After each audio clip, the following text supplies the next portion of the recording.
Hi, guys. It's Kim, and I am here on a Tuesday, like I usually am anyway. Ready to talk to you, answer your questions. Oh, sneeze. you know, Whatever comes up is going to happen. So glad to be here on this evening. I'm getting geared up to head out to Tennessee in a few days. I'm going to be speaking at the PhD Summit with Ken and Nisha Berry, and I'm super excited to be going. I just got my slides sent in, so everything should be good. And for those of you that don't know, I think you all know, unless you've been living under a rock, that the summit is going to be live streamed. And so I think, hey, Lisa, you can sign up to watch the live stream, I think at phdsummit.com. I will double check that and add it to the video after the recording. But if you go look for PhD Summit, you should be able to find it. Ken Berry's channel. And yeah, so that's a free live stream for anyone that wants to tune in. It's on Saturday. The following Saturday, I'm actually going to be in Indiana. So if you are within driving distance of Fort Wayne, Indiana, there's a weekend put on by Keto Mom. I'm the keynote speaker, and we're going to be talking about all sorts of things. I'm going to talk twice, so it's going to be super fun. And it's a smaller event. And so if you want some time away for a weekend, it's in a beautiful park location. There are you can with a accommodations, you can stay and spend the weekend. And so if you're available, you would want to check that out. I'll also put that link in the notes after the video. So, and that's it for a little bit, I think. I'm more stationary after that. And that'll be good. Can focus on some other things for a while, including the labs book. That will be up for print right after that. So that'll be coming out and sending out late September for people that have already purchased. And then once that date passes, the orders will go out more, there won't be a delay or much of a delay between the time you order. You guys, it's been such a system to get that thing set up so that you get your book sent out when you order them. So it will be happening though. Many things had to happen to make that happen, but it will. So I'm glad to be here with you guys tonight. Um, no, I have not packed yet, but I've started thinking about what I'm going to wear. So that's good. Uh, who's got questions or things they want me to talk about? I'm happy to talk about whatever your heart desires. It's a beautiful day here in the Bay Area, so I cannot complain about the weather today. So I have less to talk about. If I don't have complaints, what am I going to talk about? Anyway, I recorded a couple podcasts today, which will be coming out over the next few weeks. So happy to do that. By the way, did you guys know I have a podcast, Keto Life Support Podcast? You can find it on all the places where podcasts exist, including on the YouTube. I put all the episodes up there. If you have access to Apple Podcasts, on your iPhone or something like that, I would love it if you'd write me a good review. I love good reviews. So if you could add some reviews if you haven't yet, I would super appreciate it. Okay, what else? What else is going on? It's a slow night apparently. Not a lot of questions. All right, so what else should I talk about here? I really needed to prepare a subject in advance apparently. The questions are not. I wonder if something's disconnected with the questions. Maybe. Um so how am I thinking and feeling about here we go. Thank you, Kelly. People are like racking their brain. Um Kelly says, I know you eat a higher protein, but what percentage do you eat? I do not pay any attention to percentage. I could figure it out. I just pay attention to grams. So, but if I were to figure it out, I would probably eat, if I'm trying to lose weight, probably about 50%, 40 to 50% protein. And if I'm not trying to lose weight, probably 30% protein. But the amount in grams of protein is the same. It's just that the amount of fat I'm eating goes up or down, which makes the protein percentage bigger, which is why I don't tend to like percentages very much. So I eat an appropriate amount of protein for my needs, which for me works best to be about 1 gram per pound of reference body weight. And So I leave it around there. I know if I'm a little under, that's fine. If I know I'm a little over, that's fine, but I make sure that's right. And then I dial up or down the fat I eat to meet my caloric needs, whether my caloric desire is to maintain my weight or to lose weight. So, percentage-wise, it varies because the total amount of like the total amount of calories I'm eating changes big or small, right? Jason says, "How was the summit?" It's next week, Jason, so I don't know.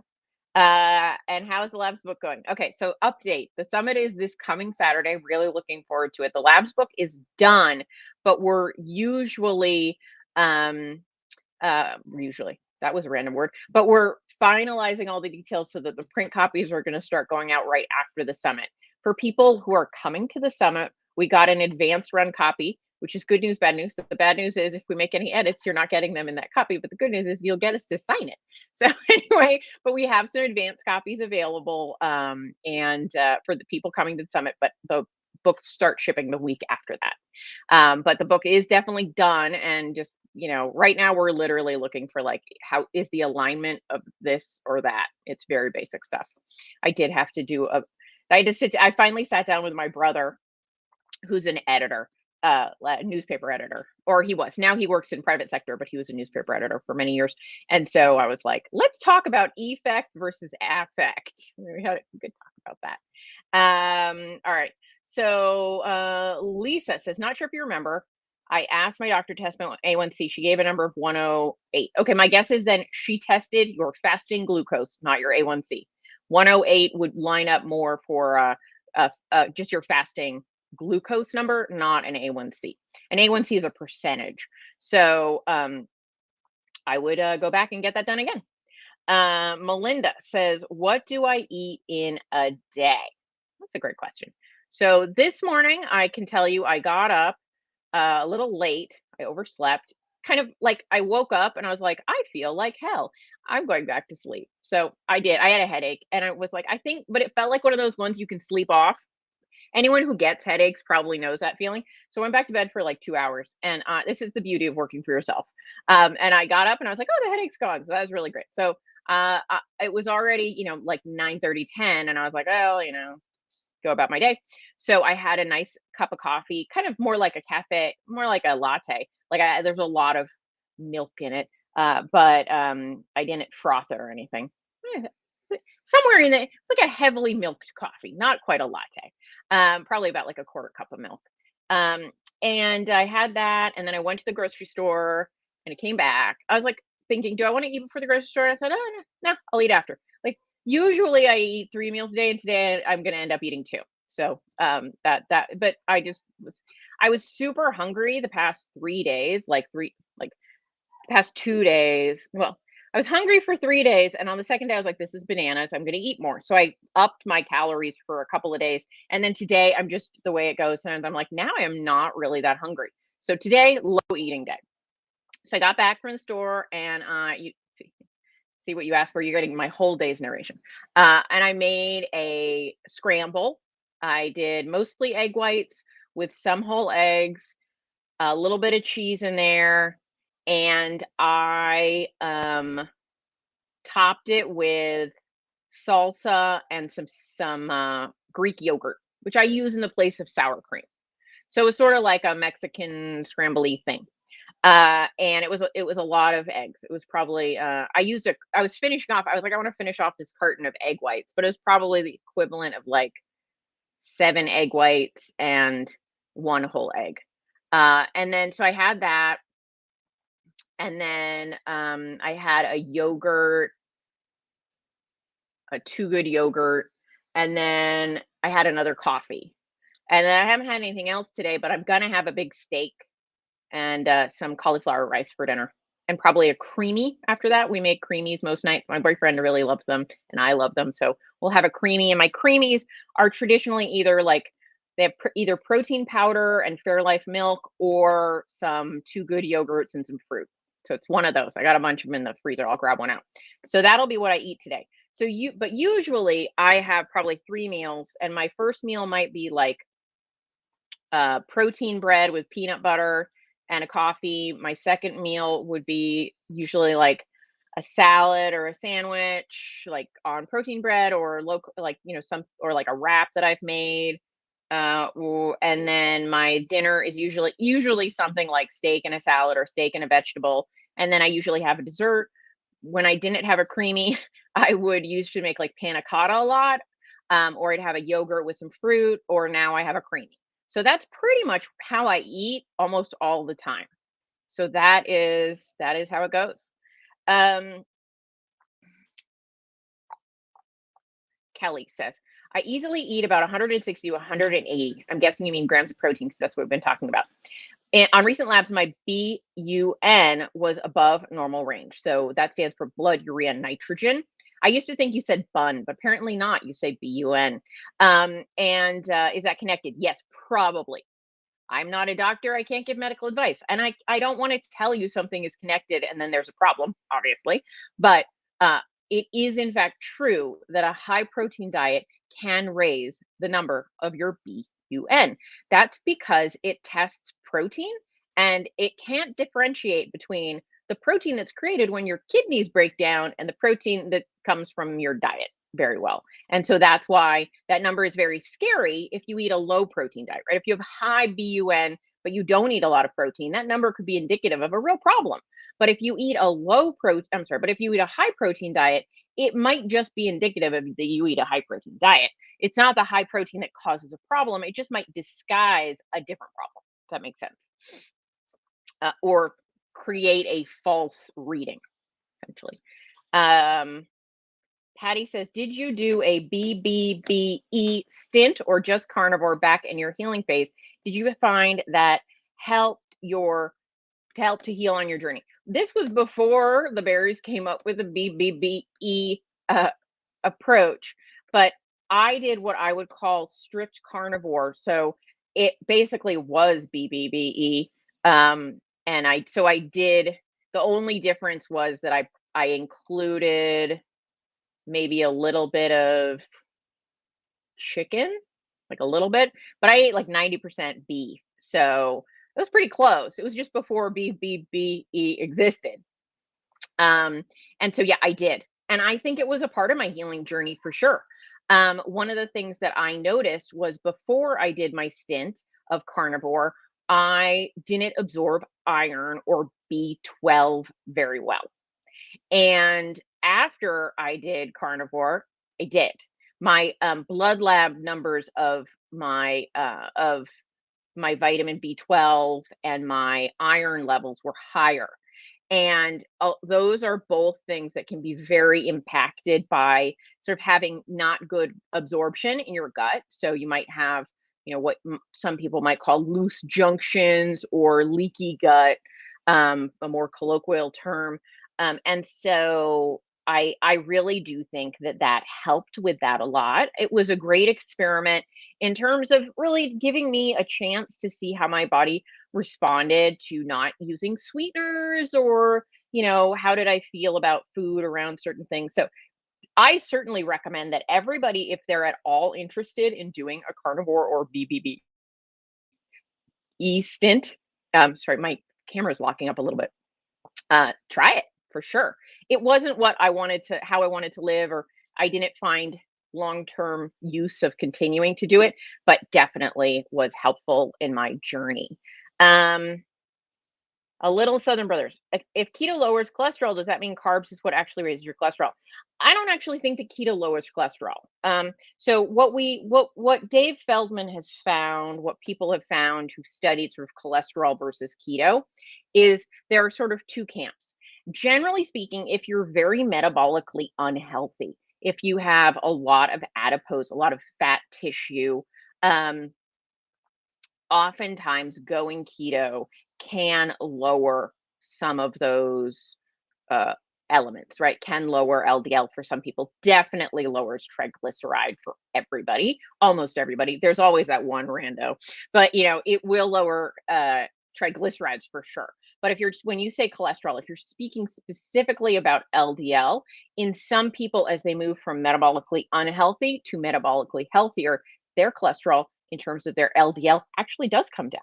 But a lot of people, then it bounces back up. So there are a ton of people. There's people, they often are called lean mass hyper responders. These are people who are fairly lean. They don't have a lot of body fat. They might have some. I mean, I'm not saying that you don't have to be like skeletal, but they're not very heavy. And they have sky high cholesterol on keto. And so it's not exactly true that keto lowers cholesterol.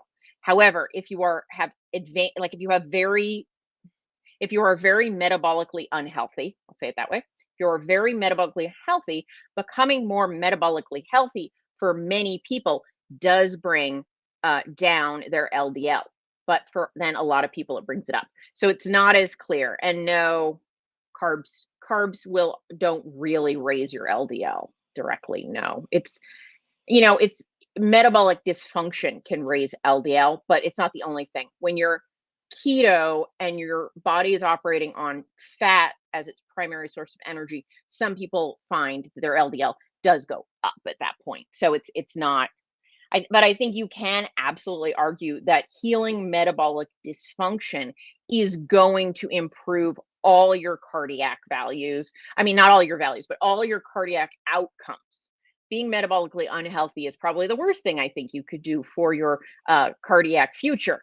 And so, getting metabolically healthy, whatever that looks like for you, and for a lot of people, that looks like keto, I think is a net win, even if your LDL doesn't come down significantly. But that's because that's one variable, whereas the whole host of metabolic issues are many things. And so, if you actually go to many of these calculators, there are risk calculators for cardiac issues, and LDL is for sure one of the things they look at. But a lot of people might have higher LDL than they used to, but all their metabolic health is better. Their overall risk score goes down, right? So it's not just one thing; it's many things. But no, many people with on keto actually have high LDL. So I don't think it's that. Um, Jazz Puppy. How do you know if you need to take electrolytes? I've never taken them and wondering if I should. Well, I can tell you, like, this is anecdotal, but a story. Like, I have a client who recently was like, I don't know if I should take more electrolytes, but then I noticed that I have a headache every day at 4 o'clock. And I was like, well, on days when you take more electrolytes before noon, do you have a headache? She said, no. She said, yeah. And if I notice I'm starting to get a headache and I take some electrolytes, the headache goes away. And I was like, well, that is a really good indication that you probably need more electrolytes, right? So some of the things is, am I suffering from some of the symptoms of having off electrolytes? Things like a low grade headache, some nausea, feeling just a little, that almost like car sick feeling, feeling a little low on energy, um, feeling a little weary, like these kind of things where you're like, my system is not firing properly. Oftentimes that can be an electrolyte issue. But I think the best thing to look at is to add more sodium, add more salt, and see if that improves how you feel.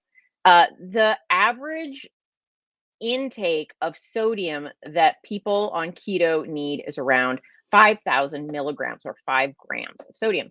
And so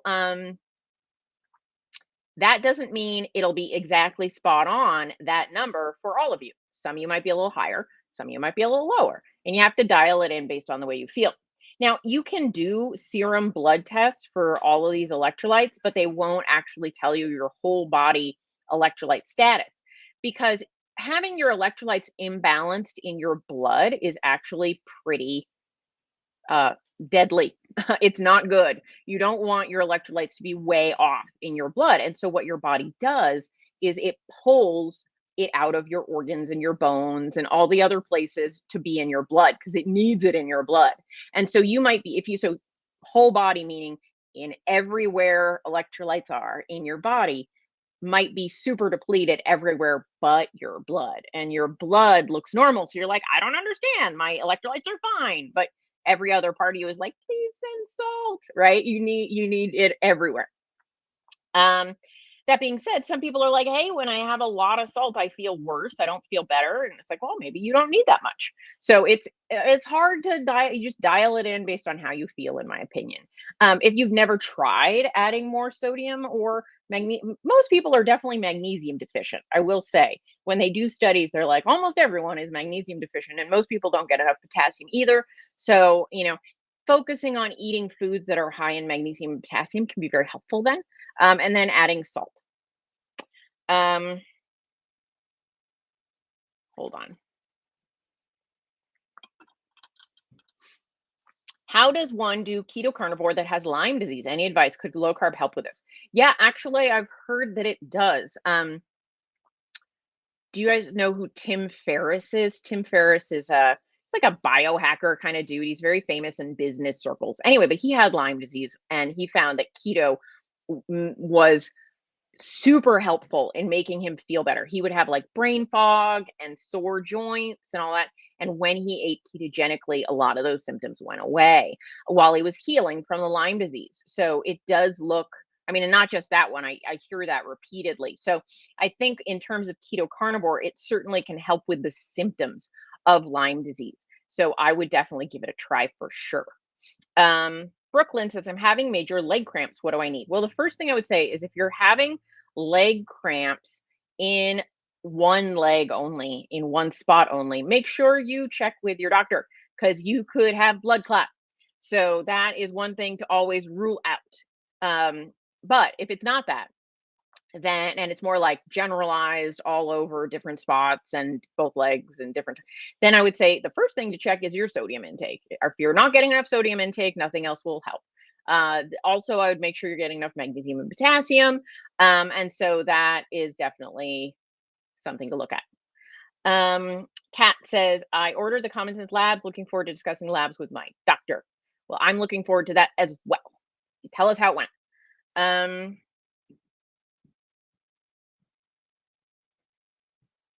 What did I miss? So yeah, Brooklyn about the leg cramps, they tend to happen more to women, especially in middle aged and beyond, than men. I notice. Definitely, I think we are guilty of way underdoing the electrolytes. So I've had clients before who are like, "I'm getting plenty of sodium," and then they have the leg cramps, and they're like, "I'm sure I'm getting plenty of sodium," and then they just keep inching up the sodium, and eventually they're like, "Oh, I don't get leg cramps anymore." So I can't promise that that's it, but that's often it. So keep bumping that up and see if that helps. Jammers said, I'm anxious for my new book to arrive. I am anxious for your new book to arrive too. I'm looking forward to you getting that and being able to have a hard copy of it, which is exciting for everybody I know. Um, I'm looking forward to that as well. I think it's going to be really helpful for people. We put our brains together, Dr. Barry and I, and like, what do people really need to know about? And there's kind of two issues, which is a lot of people out there in the world talking about what blood tests to get. Well, a lot of doctors in private, in practice, they're not telling you you need any of it. Like just like Lisa said up here, I asked my doctor for an A1C and she told me the number was 108. And I'm like, that's not an A1C, right? Is your doctor actually giving you what you asked for or explaining things to you? And the answer to that one was no. Whereas, other doctors out there who I will not be naming, but, people out there on the internet who might say you need all of these tests, or more often, not usually on the internet, you go into their office and they're like, you need all of these tests. And the reason they want you to get all these tests is so they can sell you their line of supplements, right? That it's like one or the other. It's like feast or famine. It's like overtreat, undertreat. There's nobody just saying, hey, these are the things that really matter. And that's what I love that Dr. Barry has been able to give us is these are the tests that probably really matter for most people, at least as a starting point. From there, you're going to have to tinker or look into what works specifically for you. But this is what I think is important for everybody. So that's that. Um, what else is going on, people? Cheryl says cholesterol is high, yet cardiac calcium score was 0. And then you just have to check in on that and see if it remains good. Make sure all your other health markers are good. You want to make sure because it's not just one thing. The cardiac thing is not just one thing, but you want to make sure that you're staying in as good health as you possibly can for as long as you can. So there are many things in that we want to make sure we're dialing in on. I think, Buzz says, doing a CAC on the 26th. Exciting. And you'll see me on the 17th. I'm looking forward to seeing you then, Buzz. One of the things I think I'm going to end up talking about a lot going into next year is like ways that we can move the needle on our health in all ways, specifically around exercise and coming from an exercise hater. I remember one of the things that most attracted me to keto was the fact that people were like, no, you don't need to exercise. And I'm like, sign me up. And then, but over the years, kind of coming to the realization that um, you can't cheat biology. And if human bodies, they need to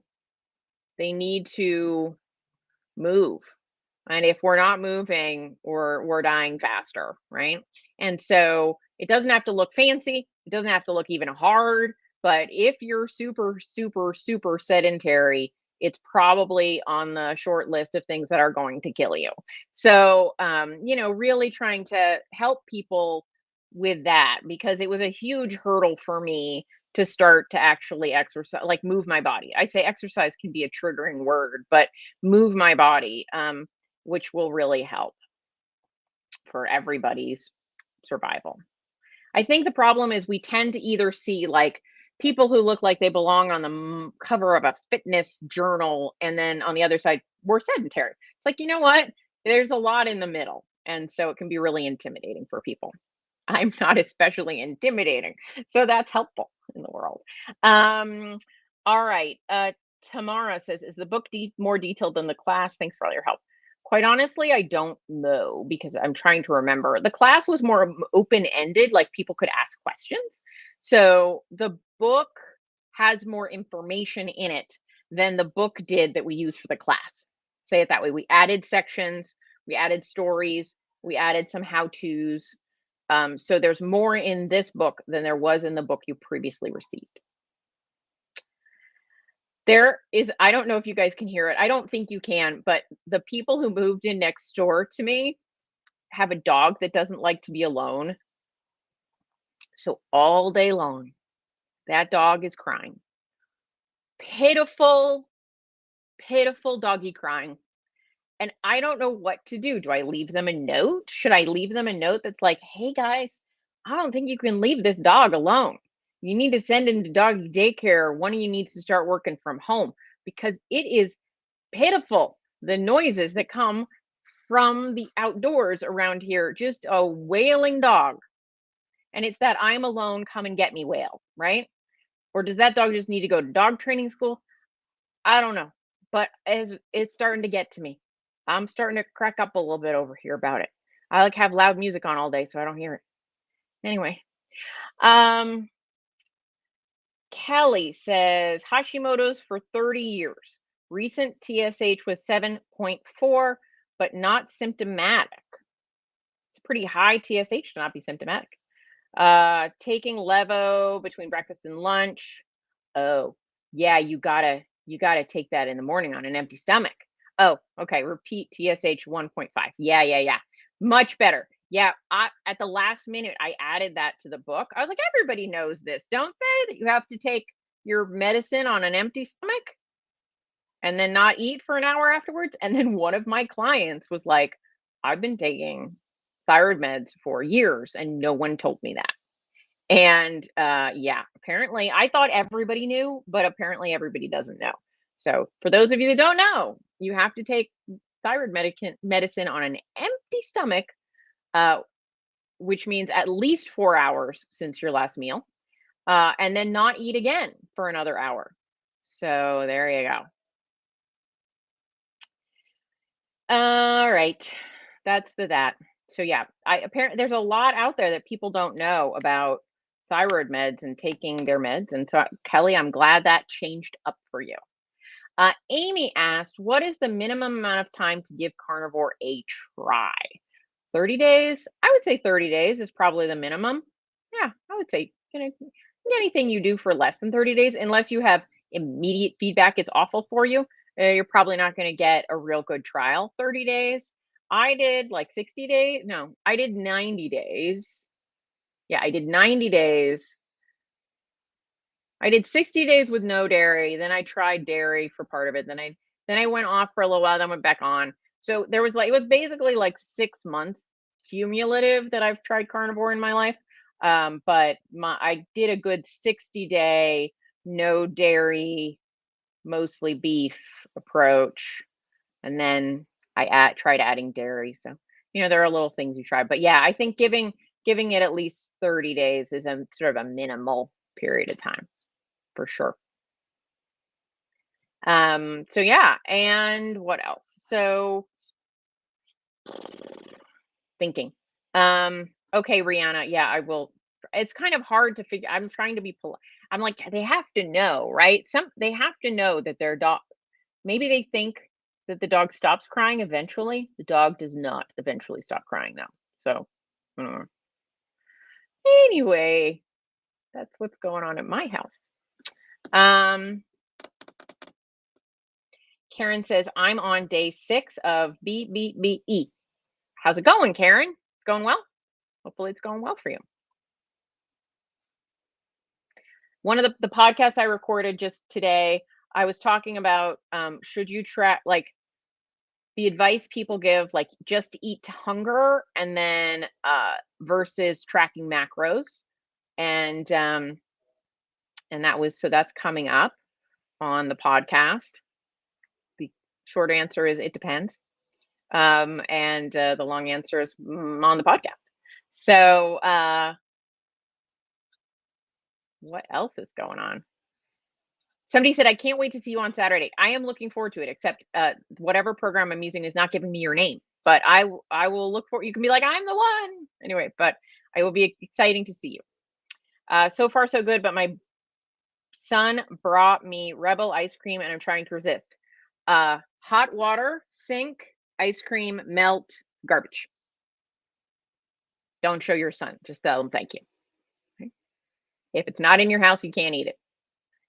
There is no reason to live in a land of temptation when you don't want to have to deal with those things.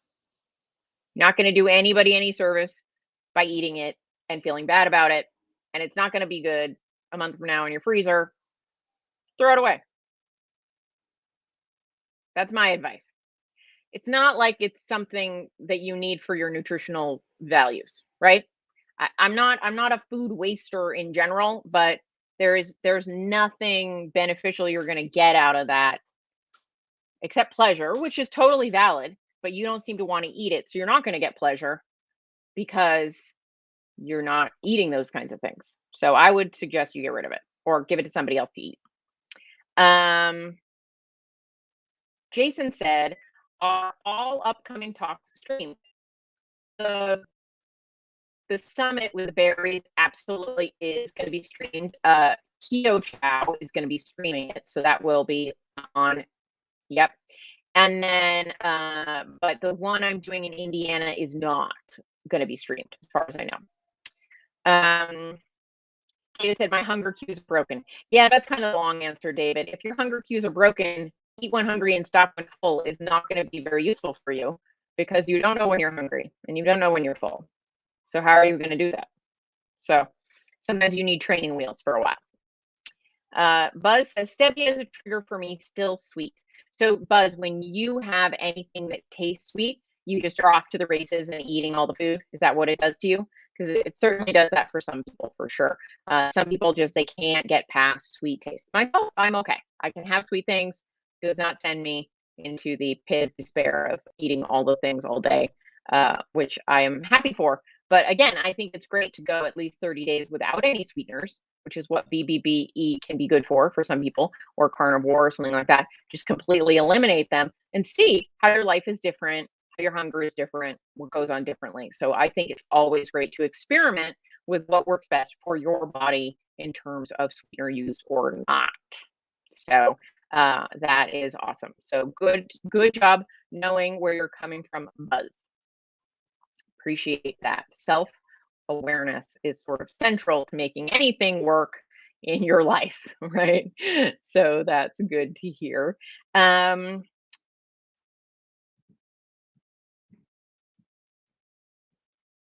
I think there's there's this concept, which is like a lot of us, I think, were, I was not, I will be perfectly honest, but I was uh not raised that you had to clean your plate, we could throw food out. Like I was not raised in a don't waste food house. Um, but I know some of you certainly were. And so I know it can be psychologically really challenging for me to say throw it in the garbage. But the alternative is eating something you feel like you shouldn't or you don't want to, and in that case you are the garbage can. So I would challenge your belief system and allow yourself to throw things away. Nobody really, I mean, I'm not saying throw out good steaks, put them in the freezer instead, if you're not gonna eat them right away, but there's no real nutrition in many of these products, like a Rebel ice cream, and if it's not gonna be more pleasurable than sad for you to eat them, throw them away. If they'll be good for you from an emotional or, psychological perspective, I encourage you to go ahead and eat them. But if you're like, "I'm trying to resist this thing," like, meh, you don't need that. Life's hard enough. Don't throw extra obstacles in your life. All right. Ducks and Gal says, off topic. You say you walk to the gym. News makes walking in your town seem like dangerous task. My town is pretty darn safe. So, I mean, there is danger everywhere, but Berkeley's a pretty safe town. You kind of, you know which streets to walk on for sure. But I don't tend to think it's certainly not generally a more do you think I live in San Francisco? Maybe you think I live in San Francisco. I would not walk through a lot of neighborhoods in San Francisco, but well, I might in the daylight with an appropriate amount of awareness. But I'll say it this way: there are towns in San Francisco I won't let my mom walk in, right? Or not towns, neighborhoods, right? Because she can't, she's not sturdy enough. Um, and but yeah, Berkeley is pretty. I'm not sure what you're referring to. Berkeley, there might have been an incident. Thing is, there are incidents everywhere. Unfortunate. You can't live your life in fear of that. But this is it's like pretty suburban here. It's pretty safe town. So maybe you think I live somewhere else. Um.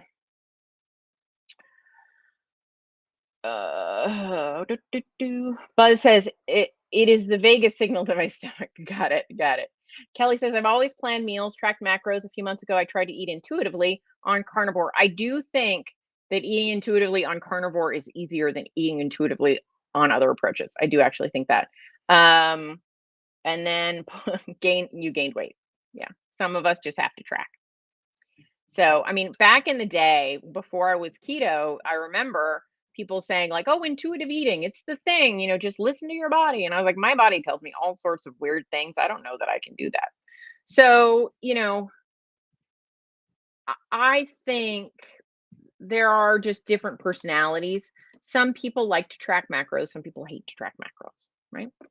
And um if you hate it, I think it's worthwhile to ask yourself what you hate about it or why you think you might hate it. And there might be something good to learn from that. Ultimately, I don't think the goal of life is to track macros, right? The you don't nobody wins a gold star when they die because they tracked macros accurately, right? It's not like, look, here's your macro award. The proof of the pudding is in the tasting. If macros help you maintain a body composition that you want to maintain, it's worth doing.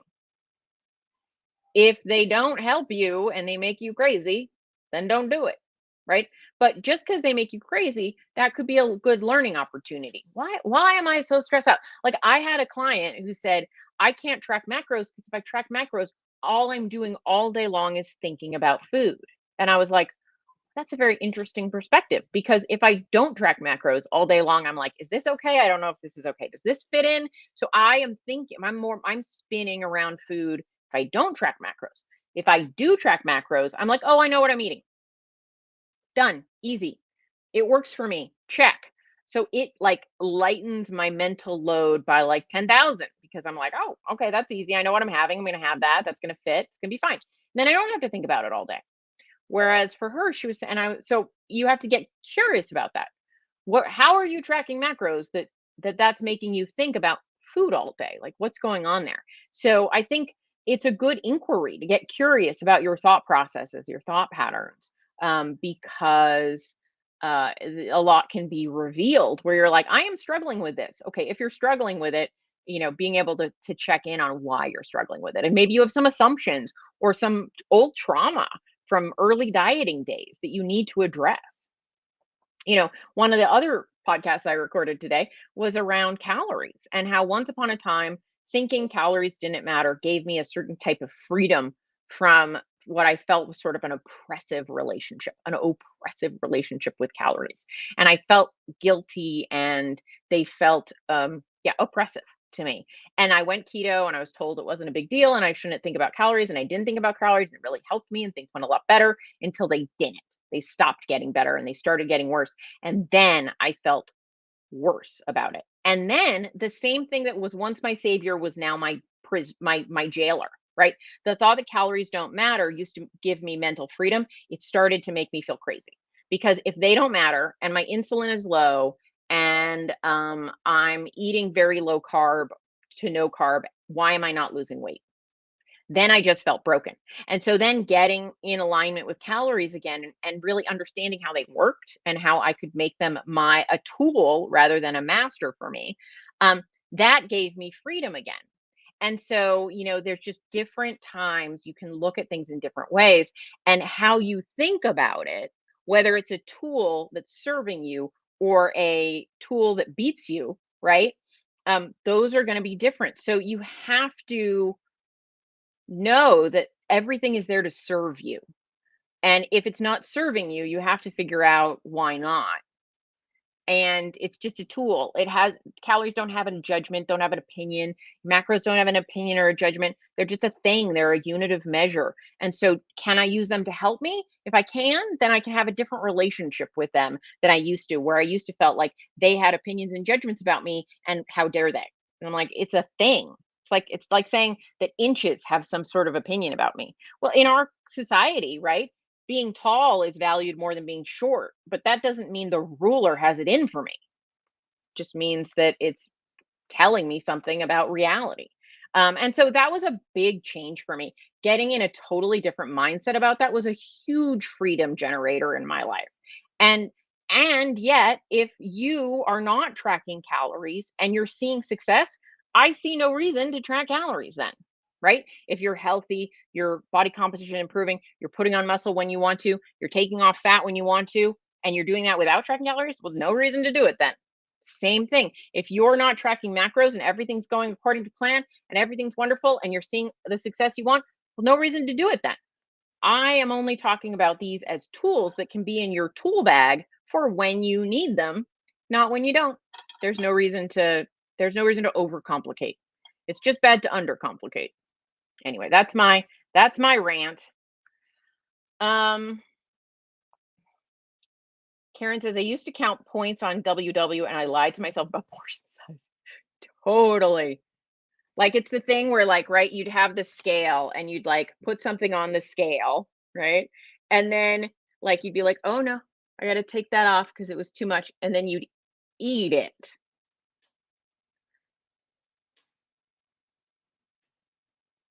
Like, your bot "What? What?" Yeah, that kinda thing, you mean? Yeah, because I nobody does that. Nobody's ever done that. Um, Terry says, I love how you explain all these mental aspects that affect our journey. Well, I'm so glad I can be helpful that way.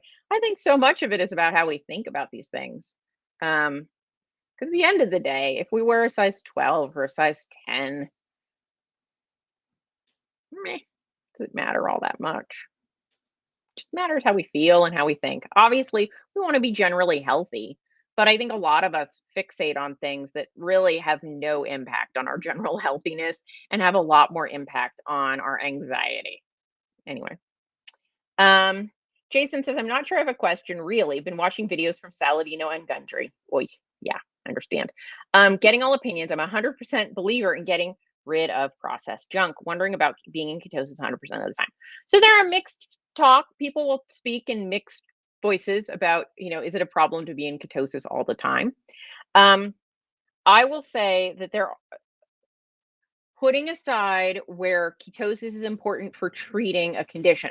Let's say you have brain cancer, like a glioblastoma. Let's say you have epilepsy, right? Conditions where being in ketosis is generally thought to be very beneficial. So, putting those aside, obviously, if you're using ketosis to treat a condition, then continuous ketosis is going to mean something important. But if you're just trying to maintain good health, um, my personal opinion, and honestly, they're mostly opinions out there. Saladino, opinion. Gundry, opinion. We all base our opinions on some data that we look at, but there's a lot of data, and you can often find data to prove your opinion. You just ignore the data that doesn't prove your opinion, right? My opinion is I don't think there's any harm in remaining in ketosis all the time. I have not seen harm coming from that. I don't think there's a lot of benefit to remaining in ketosis 24/7, 365 days of the year either. So I don't think it's terrible to be in and out of ketosis. And I don't think it's terrible to stay in ketosis. I don't even think it's terrible if you're never fully in ketosis. Although I like to see some ketones. I think it shows some metabolic good things. But if your ketones are like zero point 0.1 to zero point 0.4 rather than over that zero point 0.5 threshold, I'm not like you are dying early, right? That's still in that realm of showing some sort of good metabolic information. So my opinion is I don't know that it's super important to stay within certain levels of ketones for everybody. Now, this is on a population level, right? You might be like, I feel like I'm on super juice superpowers when I'm in ketosis. My brain is clear. I have more energy. Everything feels great. I'm like, you should stay in ketosis then. It works really well for you. Other people are like, when my ketones get above zero point 0.5, I feel like a hamster on a wheel and I'm like going to claw my skin off. And I'm like, maybe high ketones, not your thing. Right. So you have to see how it works for you. But I certainly think the baseline of getting rid of the processed junk, eating a healthy diet, meeting your nutritional needs, getting some exercise and fresh air and sunlight, getting an appropriate amount of sleep. If you're doing all those things and you're hardly ever in ketosis, I'm going to say most people are still going to be very healthy, right? So I used to think ketosis was more important than I do now. Now, I do think that being in ketosis occasionally and getting into ketosis easily indicates good things about your metabolism. If it's very challenging for you to see ketones, it might not indicate good things, like after a fast or, if you're eating ketogenically for a while, I think you should be able to see some ketones. But then again, like super athletes, very athletic people, they're not going to be in always in very high levels of ketones. They have actually very low levels of ketones. Does that mean that they're less healthy, this athletic person, than a sedentary person who has 3.5 ketones? I don't think so. So ketones are not the end all be all, in my opinion. But I neither think they're harmful nor helpful in and of themselves 24/7. Does that make sense? Hopefully that makes sense. But they can be useful, like with inflammatory conditions. Like I said, I have epilepsy. So I'm not saying that ketones are never helpful. I'm just saying that in a general population way, I think being in and out of ketosis is perfectly fine. Kathleen, hold on one sec. Kathleen said, fully in ketosis isn't ketosis in or out? So good question, Kathleen. So you will either be making some ketones or not. But if you use beta hydroxybutyrate as the test, BHB, you test your blood and you put on a little strip and you test to see if you're producing any millimoles of ketones. And so the test will say there's 0.4 millimolars of beta hydroxybutyrate, right? On the blood test, just like you'd use a finger prick test for glucose, right? Now, Finney and Volek created the scale that we use to tell you if you're in ketosis or out of ketosis. And they set that number as if your ketones are above 0.5 millimolar, they call it in ketosis. But this has been something of a debated point over the years. Well, why 0.5? Why not 0.4? Why not 0.3? 0.1, I'm just making a little bit of beta hydroxybutyrate, but I'm making some. So shouldn't that be ketosis, right? So, but then other people say, well, it's not fully into ketosis until you see 1.0 millimolars of ketones. So it's a scale. It's a scale. So it's not. So there's a limit at which they'll say, okay, you're in and you're out, but you've been producing ketones before they get to that number. So it kind of depends where you put your yardstick in terms of ketosis, but there are degrees of ketosis as well, Kathleen. It's because it's actually measuring physically something in your blood. BA, I don't know anything about grapeseed extract for cardio health, so I can't answer that one. Docs and gal, 2 years on keto. I don't really feel the best these days at my goal weight. Thinking about adding some organic wild blueberries, changing up what I eat. It's scary. I totally get it. I eat blueberries. I eat vegetables. I eat fruits. So see how you feel when you use it, and just do so in moderation. And don't go crazy. Don't eat the whole carton in one sitting. Your stomach will hurt. Cindy says, but it just is if how you respond to those blueberries will tell you. If you buy a little pint of blueberries, which I found out from another country, they call a punnet. We don't call them that here, but a little pint of blueberries, or a container, whatever size you keep them in, and you eat maybe a quarter of it, and then you're like, "That was great," and then the next day you want some more blueberries. Well, that's fine. But if you eat the little quarter of it, and then every hour you're back in the fridge getting more blueberries, you might know that that might be something that you might have to not do, right? Um, Not that that would probably hurt you all that much, but you have to see how you feel mentally introducing those things. Kathleen says, thanks. I'm usually below zero point 0.5, and they told me not to worry. Absolutely. No need to worry about that. As I said, for just general health purposes, just seeing some ketones says, hey, I'm not in a high insulin state, right? That's why I like to see some ketones, because it tells me that I'm eating in a way that's keeping my insulin from being too high generally, and that's beneficial in my opinion. Cindy says, do you still use Element if you're not in ketosis? Yeah. Doesn't You don't have to. It doesn't. My boyfriend is definitely not in ketosis. He loves his carbs, but he's very athletic and he doesn't feel very well if he goes for a 10-mile hike without his Element. So, absolutely, you can still for sure use Element if you're not in ketosis. Sodium, you still will need sodium. Now, if you eat a lot of processed junk food, you probably are getting plenty of sodium, and in which case you probably don't need to add any. But I don't eat a lot of processed junk food. I eat whole foods. So I still use Element when I eat whole foods, even if I'm not fully in ketosis or my ketones are fairly low. You're just kind of going on your body and how you feel. The Pure study, PURE, I don't remember what that stood for, but PURE. Um, they did a study and they found that 5 grams of sodium was the most sort of the best health and lifespan in populations around the world. And many of those populations, almost all those populations, not in ketosis. So you still need sodium, even if you're not in ketosis. It's just that when you're in ketosis, you can often be very deficient in sodium, especially if you stick to whole real foods. But that can be true on a higher carb diet as well, if you stick to whole real foods. The only people I think that really, I mean, barring anybody with a weird medical condition, but of the general healthy ish population, I think the only people that have really too much sodium are eating a ton of junk food. Whole real foods tend not to have a ton of sodium. And so even paleo people who eat plenty of carbs don't often get enough sodium. So it's good across the board, I think. And certainly, I mean, I don't think, maybe not on a very, very high carb diet, you might not need it, but I think most people probably shouldn't eat a very high carb diet. Cindy said, my potassium came back high. Doctor wants to test again. Was having 1 to 2 elements a day. So Element doesn't have very much potassium in it, though. just so you know. Element has, I don't have Element in front of me.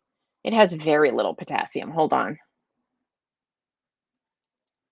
Po- Potassium in Element.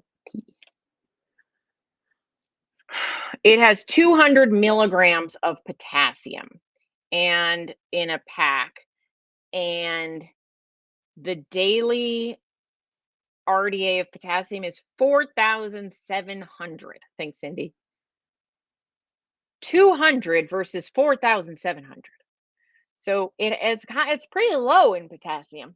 So I would, now granted, if you have potassium issues, you might need to cut out everything that adds any potassium to your diet. So that might be true.